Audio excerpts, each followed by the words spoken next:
Hello guys, आपका स्वागत है हमारे चैनल जेके स्टडी स्टफ में। आज की वीडियो में बात करने आ रहे हैं ड्यू कॉलेज के ऐसे स्टूडेंट्स जो सोल, रेगुलर या फिर एमसी वेब से बिलोंग करते हैं और साथ ही साथ वो भी सेकंड सेमेस्टर में है और उनके पास जो कोर्स है वो है बीए पॉलिटिकल साइंस ऑनर्स।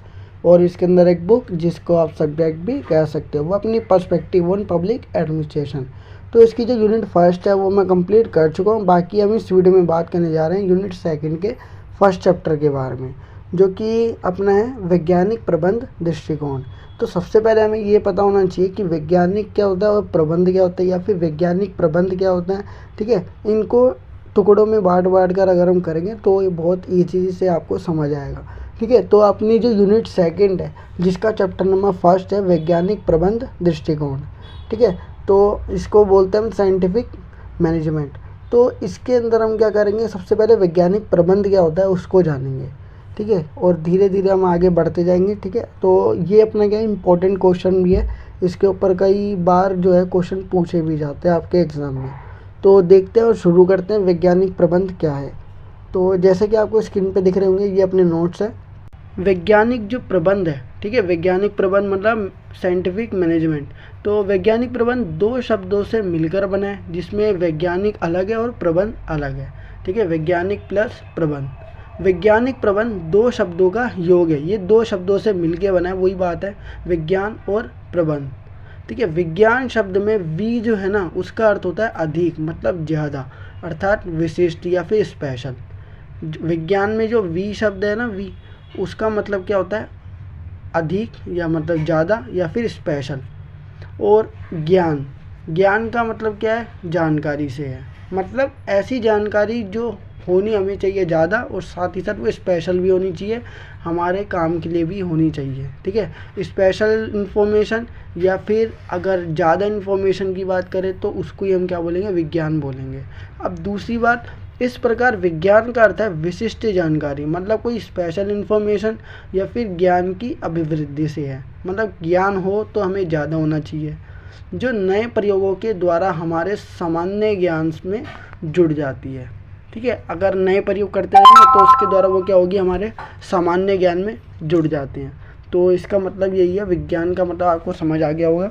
बाकी इसके बाद अगर हम बात करें प्रबंध की, किसी कार्य को सुव्यवस्थित मतलब अच्छी तरीके से एक अरेंज करके, ठीक है, उसको अरेंज करके अगर सही ढंग से हम चलाने की कोशिश करें तो उसी क्रिया को हम क्या बोलते हैं, प्रबंध कहते हैं। किसी कार्य को सुव्यवस्थित ढंग से चलाने की क्रिया को प्रबंध कहते हैं। इन दोनों शब्दों के समावेश से एक नए शब्द का बोध होता है जिसको हम बोलते हैं लक्ष्य, मतलब एम। किसी भी कार्य को अभिवृद्धित ज्ञान के साथ अगर हम सुव्यवस्थित रूप से चलाने की आवश्यकता तभी अधिक पड़ती है जब हमारे सामने कोई निश्चित लक्ष्य हो और उसकी अनुकूल प्राप्ति हम करना चाहते हो। ठीक है, मतलब जैसा हमें लक्ष्य है और हम उसी की ओर अगर बढ़ते जाएंगे, उसको प्राप्त करने की कोशिश करेंगे, तो वही क्या होगा, अपना वैज्ञानिक प्रबंध होगा। और देखो, किसी भी कार्य को अगर हम सही ढंग से करते हैं, एक ज्ञान के साथ अगर हम करेंगे ना, तो उसी को हम वैज्ञानिक प्रबंध कहते हैं। इसमें मतलब कि अगर हम वैज्ञानिक प्रबंध का अगर निचोड़ जाने कि वैज्ञानिक प्रबंध होता क्या है। देखो, वैज्ञानिक के अंदर जो विज्ञान है ना, उसमें वी का मतलब क्या है, अधिक या फिर स्पेशल। दूसरा, ज्ञान का मतलब जानकारी से है। प्रबंध के अंदर किसी भी कार्य को सही तरीके से करना, सुव्यवस्थित ढंग से करना। तो देखो, वैज्ञानिक प्रबंध अगर हम मिलके पढ़े तो उसको देखो क्या बताया गया। इसी को टेलर ने, ठीक है, मतलब एक है WF टेलर, उनके थ्रू क्या बताया गया, जो FW टेलर है उन्होंने क्या बताया इसके बारे में, वैज्ञानिक प्रबंध के बारे में। तो देखो, इस प्रकार व्यक्त किया है कि वैज्ञानिक प्रबंध सही रूप से यह जानने की कला है कि क्या किया जाना है तथा उसके करने का सर्वोत्तम मतलब सबसे बढ़िया तरीका कौन सा है। मतलब कोई भी हम कार्य कर रहे हैं, ठीक है, तो हमें ये पहले पता होना चाहिए कि हमें क्या करना है। दूसरी बात, हमें ये पता होना चाहिए कि उस कार्य को करने का सबसे बढ़िया तरीका क्या हो सकता है। ठीक है, अगर हम बिना सोचे समझे, बिना ज्ञान के अगर उस कार्य को करने लग जाए तो वो काम ख़राब भी हो सकता है, उसके रिजल्ट बेकार भी आ सकते हैं। तो सबसे पहले हमें क्या करना है, उस कार्य को पहले हमें देखना है कि हमें करना क्या है। अगर हमें ये पता लग गया कि अच्छा हमें ये करना है, फिर हमें क्या करना है, उसके तरीके ढूंढने की। सबसे बहुत सारे तरीके से एक कार्य को करने के मान के चलो 3 तरीके मिल जाते हैं हमारे को, लेकिन हमें ये देखना है कि इस कार्य को सबसे मतलब करने का सबसे बढ़िया तरीका कौन सा है। ठीक है, अगर सबसे बढ़िया तरीका हम खोज लेते हैं तो उससे क्या होगा, रिजल्ट भी जल्दी आएगा, हमारे समय की भी बचत होगी। ठीक है, तो ये हमें मतलब कि बहुत ज़्यादा फ़ायदा होगा अगर हम ज्ञान का प्रयोग करेंगे। तो इसी को हम क्या बोल सकते हैं, वैज्ञानिक प्रबंध। क्योंकि हमने क्या करा, ज्ञान का भी यूज़ करा, मतलब दिमाग का भी यूज़ करा, दूसरी बात हमने कार्य को बढ़िया तरीके से करा। तो इसमें जो दोनों वर्ड इंक्लूड हो गए, ज्ञान के साथ मतलब वैज्ञानिक, दूसरा हमने उसको बढ़िया तरीके से करा कार्य को, तो उसको क्या बोलते हैं, प्रबंध। तो क्या हो गया, वैज्ञानिक प्रबंध। ठीक है, किसी भी मतलब क्या कार्य किया जाना है, ठीक है, कौन सा कार्य करना है, और उसको अगर हमें पता लग गया कि कौन सा कार्य करना है तो उसको करने का सबसे बढ़िया तरीका या सर्वोत्तम तरीका कौन सा है, तो हमें ये पता लगाना है। ठीक है, ये सबसे पहला क्वेश्चन बनता है। इस प्रणाली के अंतर्गत कर्मचारियों का चयन, ठीक है, जो भी कर्मचारी उनका चयन तथा प्रशिक्षण मतलब ट्रेनिंग वैज्ञानिक तरीके से किया जाता है। अब इसी के बाद है ना वैज्ञानिक प्रबंध की जो है मतलब कि और इसके बारे में बताया गया, तो देखते हैं और पॉइंट्स है। वैज्ञानिक प्रबंध से आशय किसी भी कार्य को विशिष्ट ज्ञान के आधार पर, मतलब हमारे पास उस कार्य से रिलेटेड क्या होनी चाहिए, नॉलेज होनी चाहिए, तो उसके बेस पर विभिन्न मानवीय प्रयासों के द्वारा पूरा करना है। ठीक है, किसी भी कार्य को हमें क्या करना है, ज्ञान को आधार बनाना है। ठीक है, ज्ञान होना चाहिए, वो हमें बेस बनाना है नॉलेज का। देन उसके बाद उस कार्य को करने के लिए हमें कोशिश करनी है। अर्थात किसी कार्य को करने के लिए रूढ़िवादी विचारधारा को छोड़कर, जो पुरानी विचारधारा है ना, ऑर्थोडॉक्स मेंटालिटी या फिर थॉट्स वगैरह, उसको छोड़कर आधुनिक वैज्ञानिक विचारधारा का प्रयोग करना है। ठीक है, आधुनिक वैज्ञानिक विचारधारा का प्रयोग करना है जो आज के लिए सही है, उसी को हम क्या बोलेंगे, वैज्ञानिक प्रबंध कहेंगे। ठीक है, किसी भी कार्य को करने के लिए हमें पुराना तरीका नहीं अपनाना चाहिए। रूढ़िवादी तरीका अपनाओगे या रूढ़िवादी सोच के साथ चलोगे तो विकास तुम्हारा भी नहीं होना और तुम्हारे आसपास लोगों का भी नहीं होना। ठीक है, या फिर उस कार्य से संबंधित जितने भी लोग हैं उनका भी विकास नहीं होगा। तो हमें क्या करना, आधुनिक विचार और जो आधुनिक वैज्ञानिक विचारधारा उसका प्रयोग कर रहा है, और यही क्या कहलाएगा, अपना वैज्ञानिक प्रबंध कहलाएगा। ठीक है, अब देखो इसके बाद क्या बोला गया, टेलर जो है ना, टेलर, उनको क्या बोला जाता है, वैज्ञानिक प्रबंध का जनक माना जाता है। अगर हम जाने इनका पूरा नाम तो F.W. टेलर के नाम से आपकी बुक में होंगे। ठीक है, तो F.W. टेलर को वैज्ञानिक प्रबंध का जनक माना जाता है। ठीक है, इनकी भी कहानी हम ना एंड में पढ़ेंगे अभी। तो सबसे पहले हम जान लेते हैं, देखो वैज्ञानिक प्रबंध के बारे में जो बेसिक इन्फॉर्मेशन थी वो हमने पढ़ लिया अभी। ठीक है, अब क्या करना है आपको, ये देखो ये जो मैंने बताया था ना आपको 6 से 7 पॉइंट अभी हमने पढ़े थे ऊपर। ठीक है, तो ये क्या होंगे, वैज्ञानिक प्रबंध का ना भूमिका में आप लिख सकते हो, या फिर आप इसको बेस मानकर ये आधार लिख सकते हो। ठीक है, ऐसे लिखना कि समझ आ जाए कि हम ना धीरे धीरे क्या कर रहे हैं, आगे बढ़ते जा रहे हैं। वैज्ञानिक प्रबंध क्या है, फिर उसकी विशेषता बताओ, लक्षण बताओ। ठीक है, तो ऐसे हमें क्या करना है, आगे बढ़ते जाना है। तो आपको एग्ज़ाम में भी एज इट इज़ लिखना है जैसे कि मैंने आपके लिए नोट्स बनाए हैं। अब इसके बाद देखो टेलर को वैज्ञानिक प्रबंध का जनक माना जाता है, हमने यहाँ तक पढ़ लिया। अब इसके बाद हम जानेंगे अगला टॉपिक जो है वैज्ञानिक प्रबंध के मुख्य लक्षण या विशेषताएं। लक्षण कह लो या विशेषताएं कह लो, दोनों एक ही है इसके अंदर। ठीक है, तो वैज्ञानिक प्रबंध के प्रमुख लक्षण क्या है, मुख्य लक्षण क्या है, वो हम जानेंगे अब। तो देखो सबसे पहला जो लक्षण आता है या पहली विशेषता आती है वो है निश्चित लक्ष्य या फिर योजना। मैनेजर या फिर जो प्रबंधक होता है ना, जो प्रबंध करता है सारी चीज़ें, उसके पास जो पहले से ही कुछ लक्ष्य होते हैं, मतलब वो क्या करता है, कुछ पहले से ही क्या रखता है, अपने पास लक्ष्य रखता है, और उन लक्ष्य को पूरा करने के लिए जरूरी साधन, जैसे मतलब जरूरी साधन जो वो कैसे जुटाए जाएं, कैसे इकट्ठे किए जाएं, साधनों का कैसा प्रयोग किया जाए, या फिर कम से कम लागत पर अधिकतम उत्पादन के लिए कौन कौन सी विधियाँ सही है, इन सभी के लिए योजना का निर्माण करना होता है। ठीक है, मतलब कि देखो सीधी सी बात यह है, निश्चित लक्ष्य या योजना, किसी भी कार्य को हम सही ढंग से कर रहे हैं। ठीक है, तो हमें क्या करना है, ऐसा कुछ देखना है कि उस कार्य से हमारे को कोई घाटा ना हो। ठीक है, मान के चलो अगर कोई व्यक्ति है वो कोई कार्य कर रहा है तो उससे ना उसको कोई घाटा नहीं होना चाहिए।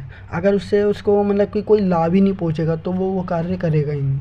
ठीक है, तो मैनेजर के पास जो पहले से कुछ लक्ष्य होते हैं वो पहले से क्या रखता है, एम बना के रखता है, और उन लक्ष्य को पूरा करने के लिए ना उसको क्या चाहिए, कुछ साधन चाहिए, वो जो उस कार्य से संबंधित हो। ठीक है, साधनों का कैसे प्रयोग करना उसे पता होना चाहिए। ठीक है, कम से कम लागत पर, मतलब उसके लिए जो कॉस्ट है ना वो कम होनी चाहिए। ठीक है, और अगर कम कॉस्ट पर उसका ज़्यादा उत्पादन होता है, प्रोडक्शन ज़्यादा होता है ना, तो वो बहुत बढ़िया विधि है। ठीक है। तो वो क्या करेगा, जो भी लक्ष्य उसने बनाया है ना, सबसे पहले वो क्या करेगा, कम से कम लागत पर, कम से कम कॉस्ट पर क्या करेगा, वो ज़्यादा प्रोडक्शन करने के लिए कोई ना कोई मेथड को ढूंढेगा। तो इन सभी के लिए वो योजना का क्या करता है, प्लानिंग बनाता है वो, ठीक है। तो दूसरी जो विशेषता आती है ना, सबसे पहली तो हमने पढ़ ली निश्चित लक्ष्य और योजनाएं। दूसरी विशेषता क्या है अपनी, वैज्ञानिक विश्लेषण या और प्रयोग। देखो अब उसने क्या करा, लक्ष्य को प्राप्त कर लिया, ठीक है। लक्ष्य को प्राप्त करने के लिए योजना बनाई जाती है, ये तो हमने जान लिया, ठीक है। ऊपर अभी पहले वाले में पढ़ा था हमने, तो दूसरे में क्या पढ़ा है, लक्ष्य को प्राप्त करने के लिए उसने योजना बनाई, ठीक है, और बनाई भी जाती है, तथा विभिन्न बातों और विषयों का विश्लेषण किया जाता है, उसकी जांच पड़ताल की जाती है, ठीक है। कई बातें और कई ऐसे पॉइंट्स आ जाते हैं जिनके ऊपर ध्यान दिया जाता है और उनकी जांच पड़ताल की जाती है, और जांच पड़ताल करके उसका क्या करते हैं, परिणाम निकालते हैं, मतलब रिजल्ट निकालते हैं कि भाई अगर हमने ये वाली विधि अपनाई या फिर हमने ये तरीका अपनाया तो इसका जो है उसकी जांच पड़ताल की जाएगी। दूसरी बात क्या होगा, जांच पड़ताल करके रिजल्ट निकालेंगे कि भाई इसमें गुण ज़्यादा मिल रहे हैं या दोष ज़्यादा मिल रहे हैं। अगर गुण ज़्यादा मिल रहा है तो वो विधि ठीक है, वो योजना ठीक है, उसको हम आगे बढ़ाते रहेंगे। बाकी अगर वो योजना दोषों से भरी हुई है, मतलब उसके अंदर दोष ही दोष है, तो हम क्या करेंगे, उसको वहीं रोक देंगे, दूसरी योजना तैयार करेंगे, ठीक है। उस योजना को वहीं रोक देंगे जिसके अंदर दोष ही दोष हैं। तो आपको क्या करना है, सेकंड में देखो वैज्ञानिक विश्लेषण और प्रयोग, ठीक है। प्रयोग के थ्रू या फिर उसको विश्लेषण के थ्रू हमें क्या करना है, पता लगाना है कि इसमें गुण है या दोष है, ठीक है। जैसे कि इसमें बताया गया, लक्ष्य को प्राप्त करने के लिए योजना को बनाया जाता है, ठीक है, तथा विभिन्न बातों और पॉइंट वगैरह जो है ना विषय, उनकी ओर ध्यान दिया जाता है, उनका विश्लेषण या जांच पड़ताल की जाती है। जांच पड़ताल करके उसका परिणाम या रिजल्ट निकाला जाता है तथा उसमें से गुण और दोष की पहचान की जाती है। अगर उसमें गुण ज़्यादा है ना तो हम क्या करेंगे, उस योजना को आगे बढ़ाते रहेंगे, लेकिन अगर उसमें दोष ज़्यादा है तो उसको वहीं रोक देंगे, दूसरी योजना की तैयारी करेंगे हम, ठीक है। तो तीसरी बात आती है अपनी सुनिश्चित नियम। विश्लेषण कर लिया हमने, परिणाम भी आने वाला है, तो उसके बाद क्या होता है, देखो विश्लेषण के बाद सही ठहराए गए, मतलब उसके अंदर गुण ही गुण है, सही ठहराए गए निष्कर्षों को लागू करने के लिए नियम बनाए जाते हैं। उसको लागू करना है ना, हमें इम्प्लीमेंट करना है, पूरे जगह फैलाना है उसको कि भाई इस तरह के ये वाला नियम है और तुम्हें इसको देख कर ही क्या करना है, कार्य करना है, ठीक है। तो उसके बाद क्या हो गया, विश्लेषण के बाद जांच पड़ताल हो गई, उसके बाद सही ठहराए गए निष्कर्षों को लागू करने के लिए नियम को बनाए जाते हैं, ठीक है। कई सारे नियम बनाए जाते हैं, जैसे कि मैंने आपको बताया कि कोई भी कार्य करना है तो उसके लिए ज्ञान की ज़रूरत होनी चाहिए। अब उसके लिए क्या कर दिया हमने, नियम भी बना दिया कि इस कार्य को इस तरीके से करो तभी फ़ायदा होगा या तभी सही रहेगा। बाकी अगर दूसरा तरीका अपनाओगे तो तुम्हारा भी घाटा और हमारा भी घाटा है, ठीक है। मान के चलो किसी मैनेजर ने कह दिया है ये बात, इसलिए फिर क्या होता है, विश्लेषण के बाद सही ठहराए निष्कर्षों को लागू करने के लिए नियम बना दिए, फिर नियमों का पालन हर एक कर्मचारी के लिए आवश्यक हो जाता है, बहुत ज़रूरी हो जाता है कि भाई मैनेजर ने तो नियम बना दिए, अब सभी कर्मचारी जो हैं उनको इस नियम का क्या करना है, पालन करना है, जिससे क्या हो, अनुशासन बना रहे। अगर एक व्यक्ति नियम को फॉलो कर रहा है, दूसरा व्यक्ति नियम को फॉलो नहीं कर रहा, तो इससे अनुशासन भी बिगड़ेगा। दूसरी बात क्या है, अनुशासन तो बिगड़ेगा ही, लेकिन एक तरफ क्या होगा, प्रोडक्शन एक कर्मचारी की वजह से ज़्यादा हो गया, दूसरे कर्मचारी की वजह से प्रोडक्शन कम भी हो सकता है, ठीक है। मतलब जो मतलब कि उत्पादन है ना, एक कर्मचारी ने जिस नियम को फॉलो किया था उसकी वजह से तो उत्पादन बढ़ गया कम लागत पर, लेकिन दूसरे कर्मचारी ने जिसने नियम को फॉलो नहीं किया, जिसकी वजह से अनुशासन या डिसिप्लिन क्या हो रहा है, ख़राब हो रहा है, तो वो उसकी वजह से प्रोडक्शन क्या हो जाएगा, गिर जाएगा, और उसकी वजह से हो सकता है कि कॉस्ट भी ज़्यादा हो जाए और प्रोडक्शन भी गिर जाए, तो दोनों घाटा हो सकता है। तो इसलिए ना जो भी नियम मैनेजर ने बनाए हैं, जिसका उसने लक्ष्य रखा था, उसको क्या करना है, फॉलो करते चलना है। दूसरी बात, हर कर्मचारियों को ये बात ध्यान रखनी है, जिससे अनुशासन बना रहे, डिसिप्लिन भी बना रहेगा। नियमों का प्रयोग सामूहिक रूप से किया जाना चाहिए, ठीक है, कोई व्यक्तिगत रूप से नहीं किया जाना चाहिए कि एक ही व्यक्ति क्या करेगा, इस नियम को फॉलो करेगा, बल्कि सामूहिक तौर पर होना चाहिए उसको, मतलब जो भी नियम बनाए हैं उसको फॉलो क्या करना है, सामूहिक तौर पर या ग्रुप को करना है पूरे, ठीक है। क्योंकि मैनेजर ने बनाया और कर्मचारी एक थोड़ी ना होगा, बहुत सारे होंगे, तो अगर 3-4 हैं तो वो भी एक ग्रुप हो गया। फोर्थ आता है अपना कम खर्च, ठीक है। वैज्ञानिक प्रबंध में सबसे महत्वपूर्ण विशेषता कम खर्च की है, साधनों के ज़्यादा प्रयोग के कारण ज़्यादा समय और धन खर्च को कम करने के लिए सोच समझकर पूरा आयोजन या फिर योजना को सही से लागू किया जाता है तथा अनुशासन तथा अच्छे नियोक्ता कर्मचारी की ज़रूरत होती है। मिलकर कार्य करने से समय और धन कम खर्च होता है। तो ये तो बहुत सिंपल है। इसमें क्या बात की गई है, अगर सब लोग मिलकर कार्य करेंगे और अनुशासन भी बना रहेगा। दूसरी बात, अगर एक ही नियम को फॉलो करते हुए जो योजना मैनेजर ने बनाई है उसको अगर हम क्या करेंगे, योजना के द्वारा उसने जो भी नियम बनाए हैं ना, अगर हम उसको फॉलो करके चलेंगे तो अनुशासन भी बना रहेगा और ये काम एक व्यक्ति को नहीं करना, सभी कर्मचारियों को करना है। इससे क्या होगा, दूसरी बात, कम से कम हमें साधनों का प्रयोग करके और समय की भी बचत करनी है, धन की भी बचत करनी है। ठीक है, कुछ ऐसा करो जिससे प्रोडक्शन तो ज़्यादा हो, दूसरी बात धन कम खर्च हो और समय भी कम खर्च हो। ठीक है, कम समय में हमें ज़्यादा प्रोडक्शन करना है, सीधी बात इतनी आती है फोर्थ में। तभी वो वैज्ञानिक प्रबंध होगा, तभी हम साइंटिफिक मैनेजमेंट समझ पाएंगे। फिर फिफ्थ आता है अपना दक्षता में वृद्धि। वैज्ञानिक प्रबंध का प्रमुख लक्षण या मुख्य लक्षण दक्षता में वृद्धि है। समय बचाने, लागत कम करने और जल्दी से कार्य पूरा करने के वाली प्रणाली जो होती है उसकी हमें योजना बनानी है। ठीक है, उसकी क्या करनी है, हमें योजना बनानी है जिसके अंदर ये सारी की सारी प्रॉपर्टी होनी चाहिए।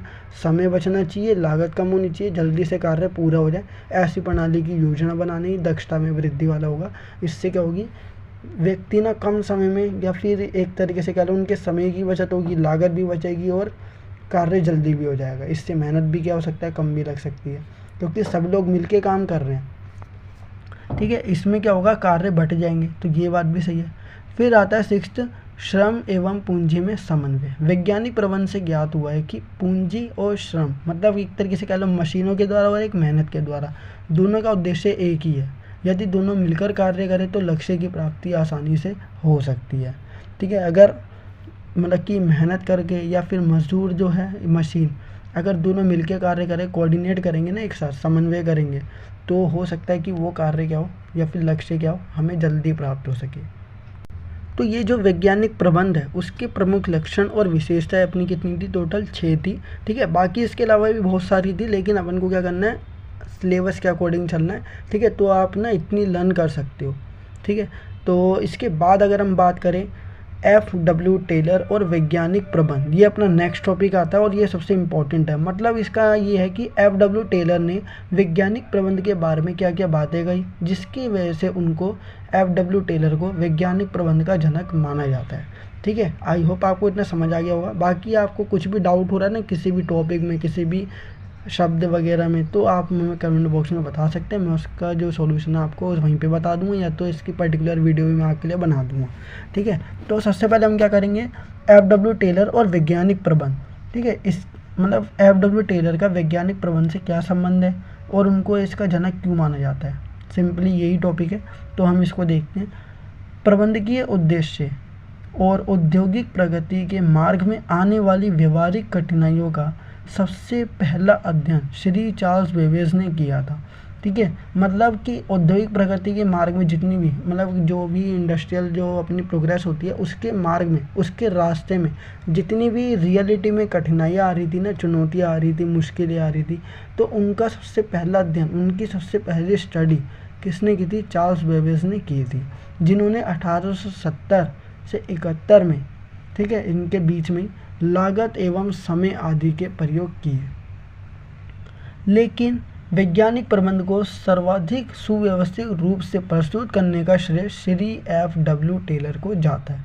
उन्होंने क्या करा, किसी भी कार्य को या किसी भी कार्य को अगर हमें सुव्यवस्थित ढंग से करना है तो सबसे बढ़िया तरीका इन्होंने प्रस्तुत किया है FW टेलर ने, जिन्होंने सन 1911 में क्या करा था। देखो, हालांकि इन्होंने चार्ल्स बेबेज के बाद इसकी स्टडी की है, लेकिन बताया है तो बहुत बढ़िया तरीके से बताया, सुव्यवस्थित तरीके से बताया, तो इसलिए इनको FW टेलर को वैज्ञानिक प्रबंध का जनक माना जाता है। जिन्होंने 1911 में क्या करा, principle and methods of scientific management नाम की पुस्तक लिखी और प्रबंध को वर्तमान काल के सर्वाधिक महत्वपूर्ण एवं उपयोगी विज्ञान के रूप में प्रतिष्ठित किया। इसी कारण इन्हें वैज्ञानिक प्रबंध के जनक के रूप में जाना जाता है। ठीक है, इन्होंने क्या करा था, द प्रिंसिपल जो मतलब कि and method of the scientific management नाम की पुस्तक लिखी थी, और प्रबंधक को ना क्या करा था, वर्तमान काल उसको सबसे ज़्यादा इम्पोर्टेंस दी है। ठीक है, मतलब इन्होंने जो प्रेजेंट में चल रहा है उसको ज़्यादा इम्पोर्टेंस दी है, प्रेजेंट के साथ साथ थोड़ा बहुत फ्यूचर को भी दी है, लेकिन पास्ट को नहीं दी। क्यों? क्योंकि पास्ट के अंदर क्या है, अगर हम पास्ट की ओर चलेंगे, पास्ट जैसे कि भूतकाल है अपना, ठीक है, जो समय बीत गया या अतीत कह लो, ठीक है, अगर हम उसके तौर पे किसी कार्य को करेंगे, ठीक है, जैसे कि मान के चलो कि पुराने तरीके से अगर हम किसी भी कार्य को करने की कोशिश करेंगे तो हो सकता है उस कार्य को करने में आज भी कठिनाई आए। तो इसलिए हमें क्या करना है, प्रेजेंट के तौर पर ही क्या करनी है, कोई योजना बनानी है और प्रेजेंट का ही तरीका ढूंढना है। प्रेजेंट के तौर की योजना होनी चाहिए, ना कि ऐसी योजना जो रूढ़िवादी हो, परंपरागत हो, जो पहले से चली आ रही है और हमें भी उसे फॉलो करना है। तो इससे कोई फ़ायदा नहीं होना, इन्होंने यही बात बोली है। ठीक है, टेलर के अनुसार वैज्ञानिक प्रबंध की विशेषताएं क्या हैं वो हम जानेंगे। टोटल 4 विशेषताएं हैं। तो सबसे पहली विशेषता जो है वो है वैज्ञानिक प्रबंध की वैज्ञानिक जो प्रबंध है उसकी विचारधारा वैज्ञानिक दृष्टिकोण को लेकर चलती है। ठीक है, ये साइंटिफिक जो भी अपना दृष्टिकोण है उसको लेकर चलती है। ये परंपरागत प्रबंध की विचारधारा के विपरीत है। ठीक है, मतलब रूढ़िवादी तरीके को या मैनेजमेंट को ये नहीं अपनाती और इसके बिल्कुल अपोजिट है। तथा परंपरागत पद्धतियों या फिर विधियों और दृष्टिकोणों के स्थान पर वैज्ञानिक पद्धति और विधियों और दृष्टिकोणों को अपनाने पर बल देती है। परंपरागत और विज्ञान दोनों के दोनों एक दूसरे के बिल्कुल अपोजिट है। परंपरागत का क्या कहता है कि हमें पुराने तरीके अपनाने चाहिए जो हमारे पूर्वजों ने बनाए हैं, वाले तरीके से हमें क्या करना चाहिए, कोई कार्य करना चाहिए। लेकिन विज्ञान क्या कहता है, वो ये कहता है कि योजना बनाओ और बढ़िया तरीका ढूंढो। पुराना तरीका ज़रूरी नहीं है, तुम ऐसा तरीका ढूंढो जिससे तुम्हारा समय भी बचे और तुम्हें लाभ भी हो, तुम्हें प्रॉफिट होना चाहिए। ठीक है, और साथ ही साथ वो तरीका आज का होना चाहिए, पुराना तरीका नहीं। अगर कोई पुराना तरीका भी है तो उसको भी ले लो जिससे तुम्हारा फ़ायदा हो रहा है, लेकिन सारे तरीके पुराने मत लो। ठीक है, क्योंकि सारे तरीके पुराने वाले फ़ायदेमंद भी नहीं थे इसलिए। दूसरी बात अगर हम करें, सामूहिक लक्ष्य की प्राप्ति के लिए सभी वर्गों का सहयोग जरूरी है। ठीक है, अगर सामूहिक लक्ष्य सबको, अगर जैसे मान के रखो कर्मचारी बहुत सारे हैं, उन सभी का लक्ष्य अगर हमें प्राप्त करना है तो सभी वर्गों का आपस में क्या होना चाहिए, सहयोग होना चाहिए, साथ होना चाहिए। व्यक्तिवाद जो होता है, अगर अकेला व्यक्ति, ठीक है, इंडिविजुअल की बात करें, सामूहिक प्रयासों को क्या कर देता है, विफल कर देता है या फिर उसे असफल कर देता है। इसलिए व्यक्तिगत लक्ष्यों के स्थान पर सामूहिक लक्ष्य को एवं व्यक्तिगत प्रयासों के स्थान पर सामूहिक प्रयासों को सही दिशा प्रदान करना प्रबंध का आधार है। ठीक है, जो मैनेजमेंट है उसका आधार है। तीसरी बात करें, उत्पादन अधिकतम होना चाहिए, ज़्यादा से ज़्यादा होना चाहिए, ना कि सीमित, लिमिट में नहीं होना चाहिए। अधिकतम उत्पादन संस्था के सभी वर्गों के जो भी सामूहिक हित हैं और समृद्धि है उसमें वृद्धि करेगा और उद्योग के सभी वर्गों के लिए लाभकारी होगा। ये बात तो बहुत इजी है क्योंकि सबको ही पता है कि अगर प्रोडक्शन ज़्यादा होगा तो सभी को फ़ायदा होगा, प्रोडक्शन कम होगा तो एक को क्या सभी को घाटा होगा। ठीक है, किसी को फ़ायदा नहीं होगा। फोर्थ आता है, टेलर के अनुसार वैज्ञानिक प्रबंध की योजना को सफल बनाने के लिए, ठीक है, श्रमिक एवं प्रबंधकों की मान्यताओं और विचारों में क्रांतिकारी परिवर्तन आना जरूरी है। उसके अंदर क्या होना चाहिए, बहुत ज़्यादा परिवर्तन आना चाहिए, क्रांतिकारी, लोग क्या हो, अवेयर हो जाए। सुंदर वैज्ञानिक तथा नई मशीनों एवं औजारों का प्रयोग तभी बढ़िया परिणाम दे सकता है जबकि उद्योगपति के तथा श्रमिकों के मानवीय संबंध मजबूत हो और इनके बीच की जो विचार विषमता उनको दूर किया जा सके। तो टेलर के अनुसार वैज्ञानिक प्रबंध की जो योजना वो इस तरह होनी चाहिए। तो गाइज इसी के साथ यूनिट जो सेकंड है उसका चैप्टर नंबर 1 जो वैज्ञानिक प्रबंध से रिलेटेड था, वैज्ञानिक प्रबंध के बारे में आपके एग्ज़ाम में जितना पूछा जाएगा वो सब इस वीडियो में आपको बताया गया है। ठीक है, आपको अगर मतलब कि अगर आपके एग्ज़ाम में वैज्ञानिक प्रबंध से रिलेटेड कोई सा भी क्वेश्चन आता है तो आपको क्या करना है, ये पूरी वीडियो जो मैंने आपके लिए बनाई है या बताई है इसके अंदर जो भी मैंने इन्फॉर्मेशन वो आपको लिखनी है। तो वैज्ञानिक प्रबंध वाला जो पूरा टॉपिक है, चैप्टर 1 कह सकते हो आप, यूनिट 2 का, ये पूरा कंप्लीट हो जाता है इस वीडियो के थ्रू। इसका कोई दूसरा पार्ट नहीं है। ठीक है, ये एक ही पार्ट है इसका। बाकी यूनिट 1 के मैंने 3 पार्ट बनाए, अगर आपने वो नहीं देखे तो मैंने उसकी लिंक आपको डिस्क्रिप्शन बॉक्स में दे रखी है, आप वहाँ पर जाकर वीडियो को देख सकते हो। तो ये थी आज की वीडियो। आई होप गाइस आपको ये वीडियो जरूर पसंद होगी। अगर आपको ये वीडियो पसंद है तो वीडियो को लाइक शेयर कमेंट करना बिल्कुल ना भूलिए और साथ ही साथ अगर आप हमारे चैनल पर नए हो तो चैनल को सब्सक्राइब एंड बेल नोटिफिकेशन पे क्लिक करके आप हमारी आने वाली हर वीडियो की नोटिफिकेशन तुरंत प्राप्त कर सकते हैं। सो गाइस मिलते हैं नेक्स्ट वीडियो के साथ। So thanks for watching this video.